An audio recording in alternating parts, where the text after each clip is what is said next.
All right, Alex Golesh, coming off a big win against North Texas, having a great season at USF so far.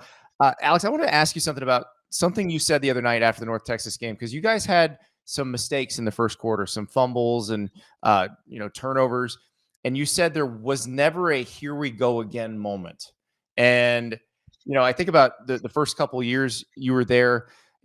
There were some times when things would happen and the team couldn't recover. And this time, the recovery was instant. That everybody just kind of moved on to the next play. How do you get your team to understand that mindset? Yeah, I think it just takes time, to be honest with you. And this is my fifth time being a part, or in this case leading it, coming in a program that wasn't having recent success. I think if I've learned anything through each of those stops is year one. I mean, they're different players, they're different places, the competition's different, but I feel like it's been the same every single time. There's this there's this attitude of, man, it's going to happen to us again. Man, here we go. And I think it takes experience, it takes time to go through those moments over and over again to be able to actually overcome 'em. You practice it, you preach and sell and talk and teach this next play mentality, but ultimately it is something the guys got to believe, and the only way that they truly believe it is by going through it. I think it's like anything in life, until you've done it, you've gone through it, you could teach your kids to learn from other people, and we certainly try, but I think until they've been there before, it's really hard to mimic it in any sort of practice or meeting setting. I think when you truly believe that your process is right, I think when you truly believe that your prep is elite, then you tend to, in tough moments, say, man, the next play is the play that's going to take us right back into the momentum swing that we're looking for. And for the first time, at least in my time here, it's been consistently that way. And we've had some close games and some tough moments through some games early on in the season that I think that we overcame. And now they have this true proof of concept that there is no here we go moment, man. We just got to go play the next play and somebody will make something happen. Alex, as I'm sure you're aware, going into the North Texas game, that was going to be a pretty tough environment. A lot of people, envisioned that North Texas was going to, have a real chance to win the game. But as that game went on, it felt like your team's athletic ability separated in a way that was, almost felt like a have and have not situation. When you are building a program and you're around the players and in that conference, it's a highly competitive conference with a lot of teams who are vying for a playoff spot. When does it occur to you that you guys might have an caliber of athlete on your team that separates you from your peers? Yeah, I think we've been kind of building towards this moment. We've got a ton of older guys. We got 31 seniors on the team. Right now, our best players, or at least guys that are playing their best, are also the same guys that have worked the hardest, are also the same guys that have invested the most, and in turn have become our best leaders. And when your best leaders are also your best players, you create this culture of true real confidence, I guess, would be ultimately what I think these guys are playing with right now. From a physical standpoint, it's we've recruited obviously to a certain system on both sides of the ball, and the continuity within the staff has been awesome. In terms of, we've been here for 3 seasons, we've had the same coordinators for the most part, it's been the same coaches across the board, so you've been able to have consistency in recruiting, and we've recruited really well here, and I think in turn we've developed even better than we've recruited. And so what's happened is there's real competition at every spot. There's some young guys that are playing, and really a ton of young guys keep stepping up every week and are competing and playing, and these older guys have raised their level of play to where we look like a legitimate football team right now, and that's physically. But to be honest with you, what we talked about initially, the mental side of it, these guys think they can play with anybody in the country, and there have been games where we've had to, and we've come out on the positive side of that. On the flip, we've also had we sitting there at 2-0 and go down to Miami and play well for a half, and then it gets away from us. So you talk about a humbling moment where it's like, man, you feel like you got to a point, but you're playing one of the top teams in the entire country, and you're like, man, we're not there yet. So you continuously are working towards getting to that level. So when you go to Gainesville and you win a game, is how much proof of concept is that? Or do you just have to flush that and say, hey, look, Miami's next. The American is going to bring all these different challenges. Do you get to savor that at all? Does that build confidence, or is that something that you have to tell your players, hey, let's enjoy it, but it's over?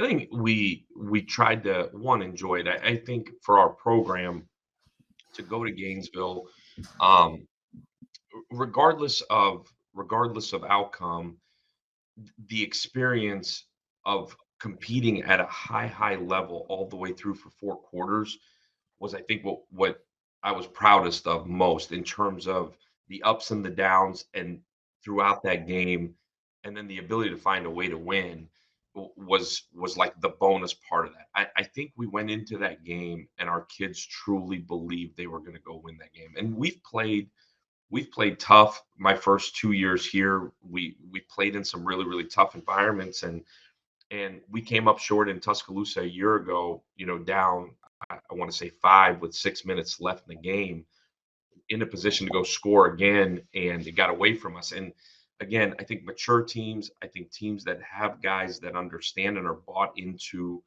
the program, they learn from those moments. And so we go into the year and play Boise week 1 and end up going to Gainesville week 2. I think our guys truly believed they were going to win. And the ebbs and flows of that game, and then being able to go finish it, that you walk away from that. You enjoy it that night. That was a big win for not just our program, but for this university, the alumni base.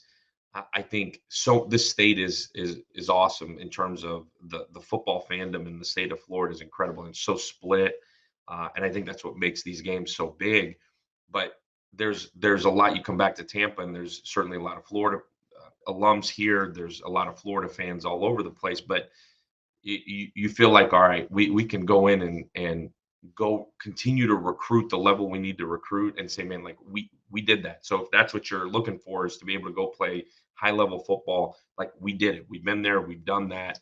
It certainly helps proof of concept wise as well. But you turn around, and for us that week, I mean, you got back Saturday night, and Sunday morning you're starting on prep for Miami, and so you don't enjoy it just a whole lot. I think it's more of a reflection moment at the end of the year where you kind of look back and you say, man, like the way this thing started, it certainly gave us the confidence we needed to go through the rest of the year. And I think more important than a week 2 game in Gainesville is going to be how we go finish this thing.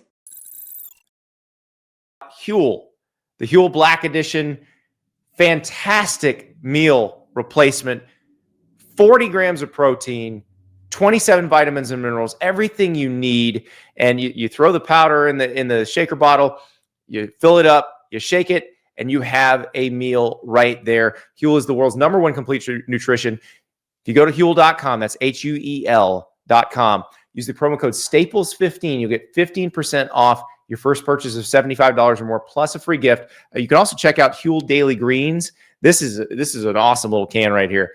Basically, it's got everything you need to start your day. It's got 42 vitamins, minerals, and superfoods. It's got adaptogens, lion's mane mushroom, 4 grams of fiber, electrolytes, and antioxidants. That's a great way to start your day. Or if you need a breakfast on the go, lunch on the go, that Huel Black Edition is the way to go. So Huel.com, #1 complete nutrition in the world. Use the code Staples15 for 15% off your first purchase of $75 or more. When you are in the national spotlight in a way that the program wouldn't have been able to a few years ago, just based on the new playoff system, how much easier is it to build a program, and how much easier is it to get people to lock in and look at the bigger picture? Well, I think coming here for me 2.5 years ago, that was probably as big of a piece to saying, all right, like the gap in this group of 5 and Power 4 thing, publicly and in the media. And I was at UCF in 2020, so it wasn't that long ago that this gap wasn't super wide. But I think the selling point to me, and I was convinced that we have a clear path to get to the playoff. I really believe that the champion of this conference should have as good a chance as anybody to go get into the playoff. A year ago, Boise had an incredible year and deservingly so got into the playoff. And I think as these programs in our conference have elevated their investment into the programs, as the coaching in this conference has gotten better and better, like there's absolutely no reason, because of the way these programs are getting funded in our conference, that the winner shouldn't come out of here. And now 3 years in, I'm more convinced than ever that the champion of this league is going to get a chance to go to the playoff, and that comes up a lot. I think Cincinnati kind of set the tone. They made it into a 14 playoff, however long that was. I guess 5 years ago now. But they did it because they played high-end competition early in the year, and it set them up to get ranked, and they were able to work into the top four. Now it should be an easier path, as long as you're scheduling good teams at the beginning of the season to go through your conference, which now has really high-level teams in it as well, that if you win this thing, you got a clear path. So in recruiting, as you look at who we're recruiting against, that's always the punchline at the end is like, man, don't you want to play Power 4 football? And we, for the 2.5 years we've been here, have been able to point to something in this program that's not Power 4. How our guys live, how our guys eat, how our guys train, how they sleep, who we play non-conference. Like there's nothing not Power 4 about this. On top of the facilities, and side note, you're in Tampa, so let's keep plugging through it, and you get to a point where, well, I want to compete at the highest level. Well, you got a chance to do that here. And certainly in that regard, it's not a sales pitch, it's just the truth. You've got as clear a path to get to the playoff as any other league here. So how many people come into your office and see that the framed thing behind you and know that that's the chemical symbol for iron? What? You didn't know that, Ari? Look behind him, right there, the FE. Oh, I thought you were talking with a USF logo. I'm like, what? I would say probably 4. Total. Our director of play, Coach Jones, who was my high school coach, was also my science teacher in high school. So he's the one that framed that and put that up. But him and probably the other 3 people in this building that didn't cheat on their kids. And that's just like the most Andy Staples thing to know in the world. So, well, yeah, and whether you two are not cheated or actually learned your periodic table of elements or not would be another show.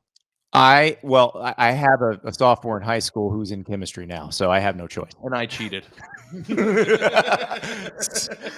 Oh, I got to ask you about, you mentioned some of the older guys, but then you've got young guys coming in, getting confidence. So I want to ask you about one of your freshmen. So Christian Neptune is one of your receivers. You had him throw a touchdown pass the other night on a double pass. And you mentioned after the game that you had tryouts during fall camp to see who could throw the double passes.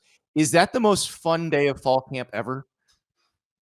It's one of my favorite post-fall camp days, because offensive guys, defensive guys can come over too, and it's single elimination, and we start with just pitching it out, a tag on the perimeter, and it's a quick catch and throw. And our young coaches are the receivers, trying to save legs, and so it gets a little workout in. And then we move on to jet sweep to a throw. Then we move on to a backwards toss to a throw. And then move on to a bubble target, like a target throw or catch to a throw.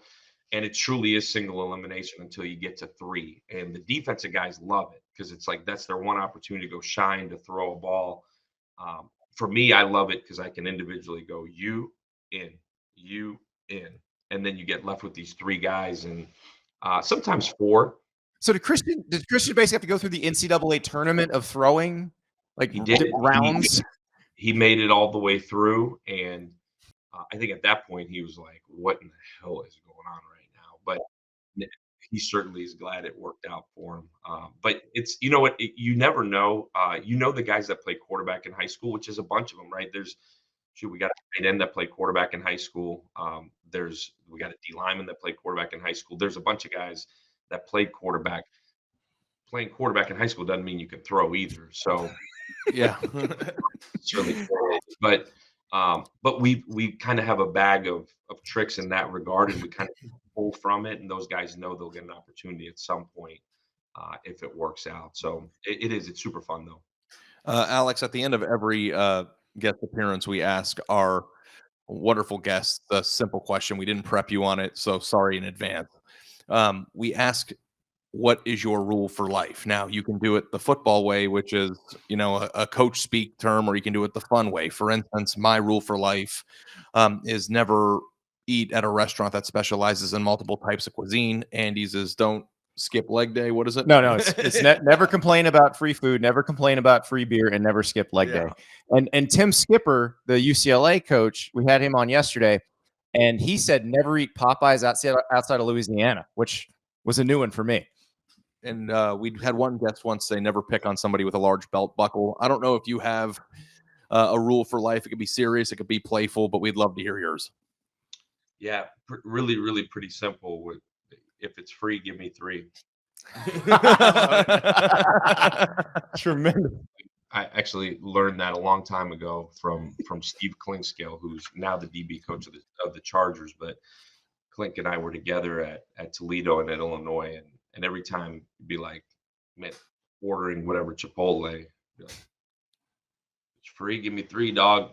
I thought, man, what a way to live life. And so I guess the context matters there, but I think it's a great way to live life. If it's free, give me 3, and just keep taking free stuff until offensively the philosophy is exactly the same. I was gonna say, the offense you run, the free, you hit a big pass, light box, tempo up, handoff, 6 free yards every time.